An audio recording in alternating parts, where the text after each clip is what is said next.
Hello, I'm Patrick Markfort. And I'm Dave Ferraro from Comics and More. Today we're going to be talking about the Italian cartoonist Milo Manara. Specifically, we're going to be looking at the first 2 volumes of Dark Horse Comics' Manara Library that they've put out recently, the first volume of which won an Eisner Award. So, without further ado, I guess we'll get right into it. All right. So it won the Eisner for the best U.S. edition of foreign material. But like you said, these are it's an Italian artist, Milo Manara, and he works with Hugo Pratt in both of these books. This is the cover of the first volume, Indian Summer and Other Stories, and the second volume, El Gaucho. Yep. And I guess Hugo Pratt wrote the stories for the main stories in both of these works. Milo Manara did the art, and he also did the complete backup stories in these. Mm-hmm. All right, so this first volume, like this, begins with Indian Summer, and in Indian Summer we see it's kind of like all this stuff is historical fiction, and this one takes place in colonial America. It begins with a woman on a beach who's raped by two men from a local Indian tribe, and a man from a local, I guess, fort, or an outcast from a fort actually comes and kills them. And basically there's an upset between the white men and the Indians in this. So the man who takes this woman back to his house lives with kind of an estranged family. The woman who's kind of like in charge there is kind of an outcast. She was a bastard child. And basically this woman who was raped is the daughter of the man he's like a priest character, religious figure who kind of lords over the town, kind of has a lot of control there. And this bastard woman is actually his illegitimate child too. So basically there's a big war between the Indians and the whites in this one. Lots of bloody violence, and Milo Manara is known for his erotic portrayals of women, and there's a lot of that in this. The second story in this volume is called The Paperman, and that one's more of a lighthearted, humorous tale, also taking place in some forts. Basically just 3 men kind of get together and kind of travel and kind of get into some mischief. So that's the first volume. The second volume has El Gaucho, which is a European invasion of South America during the Argentine War of Independence. Very beautifully designed books, I just want to say, too. They look fantastic. But basically in this one, there's a man from the European side who's taken prisoner by some locals. And he has some friends, including like a hunchback and some women who are there to entertain the troops. And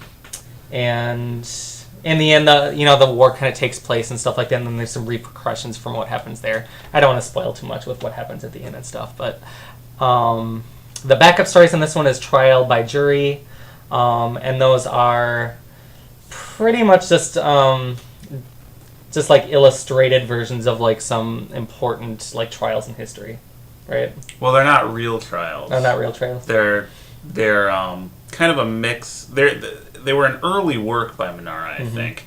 And they're sort of, you're right, a mix of illustrated text and comics. The text is written by someone else, not Manara. And they take famous historical figures like Helen of Troy, and who else did they do? Like, honestly, I didn't read them because I was really bored. I can't remember who else they had. You'll see, like, this is a good example of what it looks like too.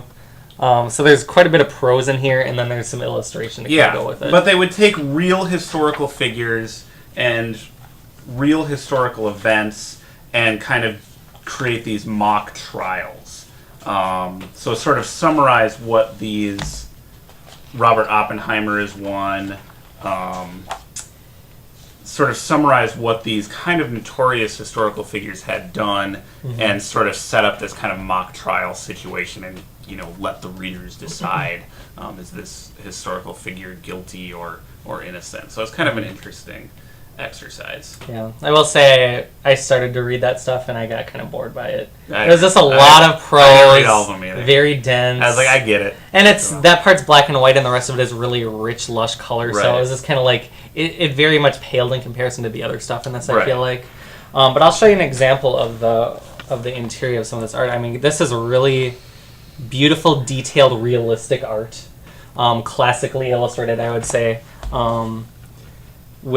Just the tones of the colors and stuff are just really beautifully put together. Like in fall, you see a lot of like the reds and oranges. Then you can see like a lot of greens and stuff like that in the forest. Beach area, it's a lot of, the blues. And he just like has a really good like color palette, I feel like. Like each of these like little panels are ones that you can just like really just kind of like look at for a while and really enjoy yourself in, I feel like. Mm-hmm. So I really, really enjoyed Manara's artwork in here. And he's known for drawing these beautiful women, and he draws a lot of, there's a lot of nudity, a lot of sexual situations. There's also a lot of violence within these pages. For the most part, the stories I did not really care for, I will say.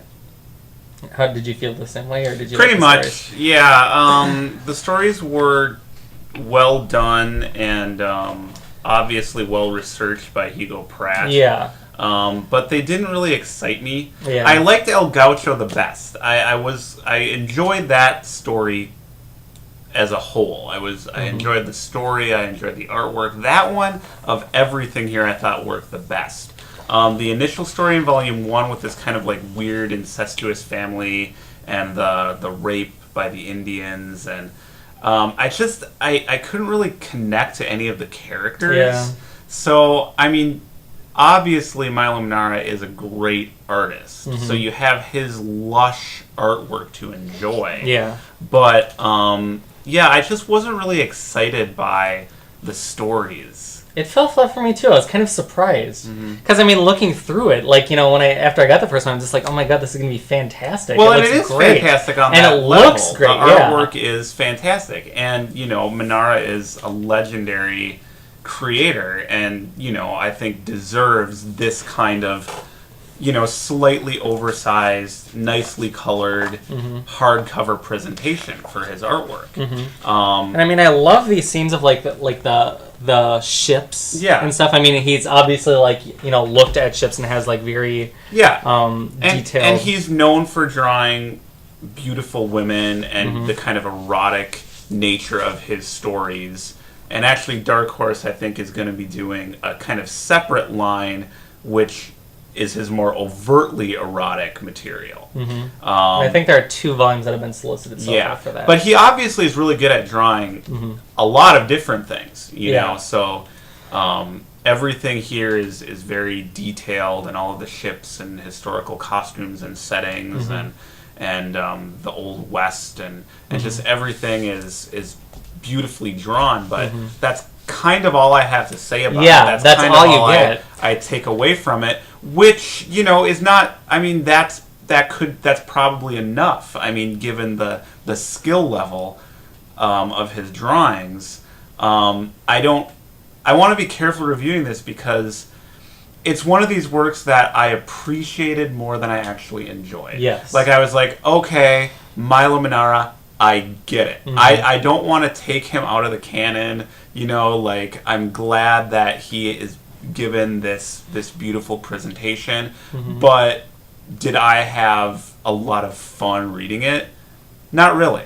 I was kind of like, okay, Milo Manara, I can check him off on my list of great comic book artists that I have given some time to. Yeah. Although the art is good enough that I would definitely read more. I might read some other things first. I am sort of curious about the more overtly erotic stuff. Yeah. I kind of think I might enjoy that a little bit more. We're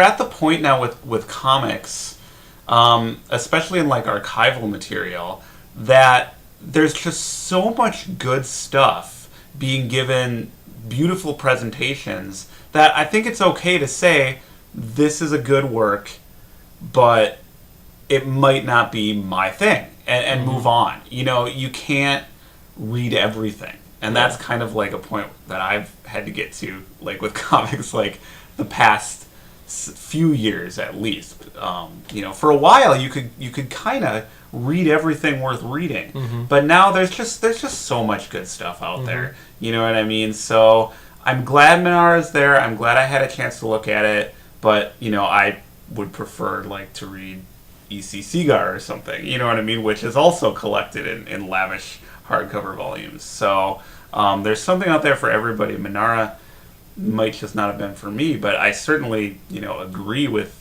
his fans and the general consensus that he's a phenomenal artist. Yeah, he is a phenomenal artist. I will say though, I don't know if I would enjoy his erotic stuff because the females in this are just such.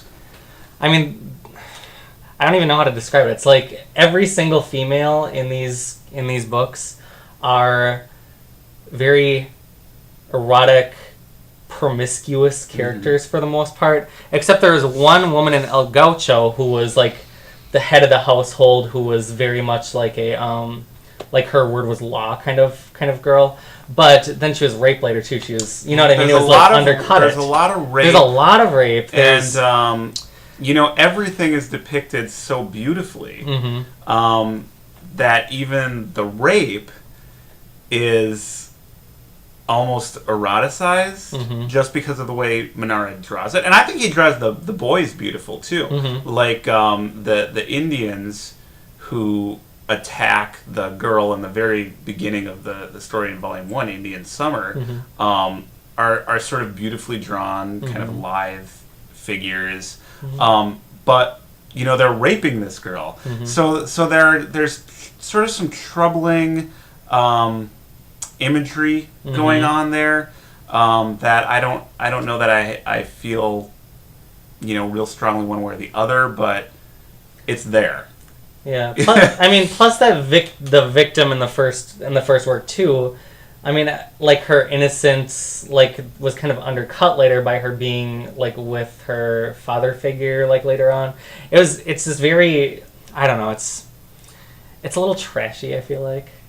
That's how I felt about it. I mean, yeah, it's kind of. I mean, I feel like Manara should have pulled back a little bit. Yeah, you know what I mean? I don't know that I found the erotic aspects like particularly sexy. No, they weren't. At least no more so than the way Manara draws like a ship or a desert. It's all kind of sexy, because he draws it so beautifully and so lushly. But like I said, I kind of had a hard time connecting to a lot of these characters as people. So the sex didn't seem particularly exciting or titillating. The characters were beautiful and their bodies were beautiful and appealing just on that kind of basic level. But as sex comics, you're right. They were not the most erotic comics I've ever read. I think of someone like Gilbert Hernandez, who has put a lot of like really overtly sexual material into Love and Rockets, and he did do an overt porn comic too. But the Love and Rockets stuff is highly erotically charged, I think, because it's very earthy, and you really know the characters who are involved, and it has more of an erotic charge. Whereas with Manara, everything is just sort of pretty, like it's all very like pretty, but I don't know, there's something. And usually that's what I love most in comics is the really pretty images, but I mean, it has to have a really compelling story to go with it, and this just was not compelling. Yeah, there's a little bit of a distance there between the reader, because the drawings are maybe too beautiful, maybe like too finished or something. So again, I can admire it as art. Like I think I would have admired an art book about Milo Manara, like pulling out like the best images and pages and maybe short sequences just as much, if not more, than actually reading these stories. Yeah. He draws pretty. But that's it. And for me, that's not what necessarily really excites me about comics. Like, a lot of my favorite artists maybe have a little bit of a rougher style, but there's an energy there, there's a humanity there that I found lacking in a lot of Manara's work. Yeah, I agree. I will say I did read Manara did an X-Women one-shot last year, and obviously they kept their clothes on. But he still made it sexy with these characters, and it was like Rogue, Kitty Pryde, Psylocke. Chris Claremont wrote it, yeah. And it was like an action story. Your favorite Manara work is... My favorite Manara work is fucking X-Woman. I mean, I can kind of see that. You know, Yeah. like, I can kind of see that. Like, I think Manara is... well, I don't know. I mean, just based on these 2 volumes, he's someone who, like, you've got to have some connection to the characters or the story beyond what Manara brings to it. You know what I mean? Like, he'll draw it well, but he's not an artist that's going to make you invested in the characters if you don't already have some interest in them, right? Like, you're already interested in the X-Men. Yep. So maybe... And Chris Claremont has written the X-Men. He knows them. It was kind of a charge for you to see them depicted so beautifully. You know what I mean? Yeah, they were depicted really beautifully. And I would say, like, the scenery and stuff like that, because he brings them to exotic locales and that, just like this. Yeah. It's beautifully illustrated there, too. And so there, it's like you had enough interest in the story, coupled with the beautiful artwork, that worked for you. You know, whereas, like, you are not as interested in historical fiction. So you can acknowledge, yeah, the drawings are beautiful, but there's not really enough else there for you to chew on, so it's not a completely... wholly satisfying reading experience, but visually it's phenomenal. So there you go. There's Manara in a nutshell.